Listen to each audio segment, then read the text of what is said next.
Hello ka-Pinoy Text! Magandang araw po sa ating lahat.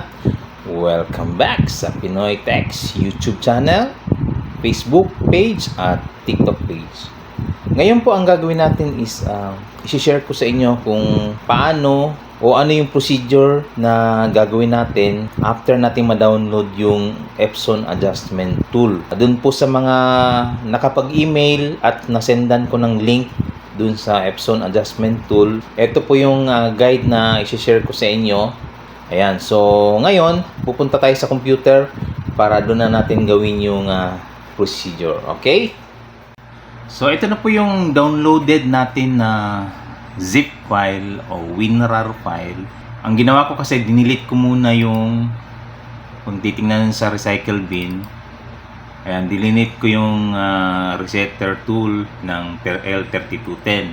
So ngayon, dito tayo sa kaka-download ko lang na tool galing dun sa link na naibigay natin o na-receive nyo na email. Ito yung laman ng email na ni-reply ko sa inyo. Ayan. So, one is i-disable muna yung Windows Security, Windows Defender o any antivirus na naka-install sa PC nyo. Take note nga pala, itong OS natin is Windows 10. So sa mga merong Windows 11, gagawa po tayo ng guide para ma-disable natin yung Windows Defender. Kasi sa Windows 11 pala, napaka-stricto nung Windows Defender ng Windows 11. Kahit na na-disable na siya, iti-treat pa rin niya as virus yung tool na dinownload natin. So, dito muna tayo sa Windows 10. Sa number 2, ayan, ito na yung link na na-send ko sa inyo. Pag pumasok kayo dito sa link na to, mapupunta kayo sa subscribe at saka unlock the link. So, dito na tayo sa download file. Ayan, download the file. And then, sa number 4, extract the file with WinRAR password Pinoy Text. Ngayon, magdi-disable muna ako ng aking Windows Security. Paano? Pupunta lang ako sa pwedeng control. Ayan, control panel. Meron ditong security and maintenance. Ayan.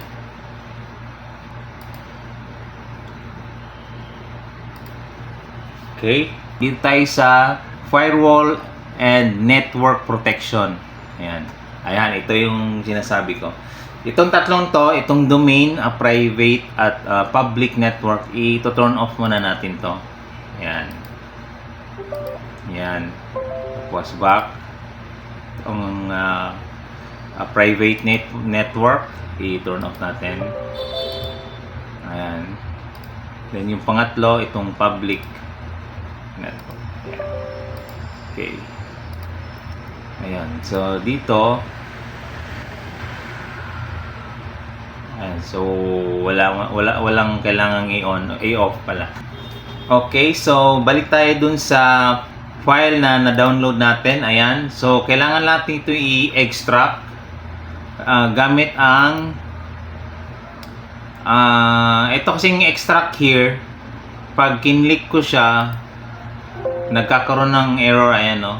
So, ang gagawin ko is yung WinZip o 7-zip na nag-extract ng file. Ito multi format ito eh. So extract here. 7-zip ang gamit natin. Ayan, password Pinoy Text, Pinoy Text show. Ayan, Pinoy Text. Okay. So ayan, pag open mo nito, ayan, ito na yung adjustment program. Pagka first time installation, pag ni-run mo to, in-open mo siya, yun na yung ito, dito na siya. Ito na yung open the adjustment tool na may password na i-loadzone.com. Yan. Okay? Kasi nga, installed na dito sa PC na to, hindi na ito magpa-prompt ng password. Open natin. Ayan o, nag-load na siya. Ayan. So, nasa Epson Adjustment Program na tayo. I-select lang natin yung model. Kagaya nitong nasa harap ko is L3210. So maraming model siya, 1210, 3250, 5290. Ayan, ito yung common natin eh. So dito tayo sa 3210. And then sa port, wag nating i-auto selection. I-select natin yung kung saan lalabas yung model number. Okay? Ayan. Tapos particular adjustment mode. Ayan na. Then waste ink pad counter. Ayan, i-check mo lang to. Check mo lahat. And then check. Click mo tong check. Nag-communication error pa. Anyway, nabasa naman din niya 2741 points o 43% na yung waste ink pad value nung printer na to. Ayan. So kung i-reset natin to, check natin ulit to and then initialize. Kapag sige, initialize natin. Then okay. Please turn off the printer. Off ko. Then okay. Ayan, off na. And then the waste ink pad counter has been initialized properly. Ayan. Then on. Ayan, in-on ko na uli. Tapos check natin ang value. Check. Ayan, 0% na. Okay, so reset na ang ating printer. So ganun lang po kung paano gawin yung procedure from download to installation nitong adjustment program at pag-execute ng waste ink pad counter reset. So balik muna tayo dun sa quit natin. Double check natin ha. Pag right click nyo dito sa file, huwag i-extract here kaagad kasi nagkaka-error. Siguro baka sa akin lang yung WinRAR app na ito ay nag-corrupt. So ang ginamit ko is itong 7-zip. Kasi itong 7-zip, marami na siyang format eh. So multi-format na siya sa pag-extract ng mga file. Okay? Right click. Check natin to ha. Kung halimbawa dito ko siya i-extract. Ayan o, nag-error. No archives found. Error siya. Broken. Ayan. So may problema. Okay, then kung dito sa zip, tutuloy siya. Kaya eto na siya. Ayan. So ngayon, tapos naman natin i-reset ang printer, ibabalik natin yung ito, firewall and network protection. Ayan. So ito, turn on ko itong tatlong to. Ayan, turn on.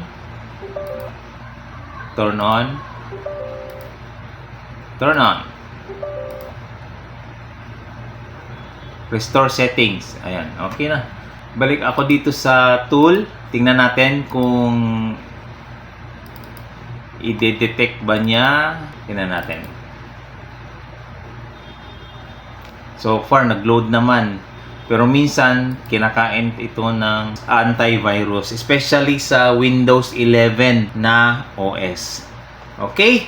I hope po nakatulong itong video na to. So kung papaano itong step na to from download the file. Dito na tayo eh kasi na-download na nga siya. From step 4 hanggang 12. So dito, madali nyo lang naman gawin ito. So may nadagdag tayo dito sa pag-extract ng file. Gagamitin natin is yung 7-zip extraction na program. Okay? Next video natin is yung Windows 11. Kung papaano siya o papaano proseso sa pag-disable ng Windows Defender para ma-download yung resetter tool ng Epson L3210 at L5290. Okay, maraming salamat po muli sa pagsuporta ng ating channel at page. See you soon po dito lang sa Pinoy Tech Channel. Bye-bye.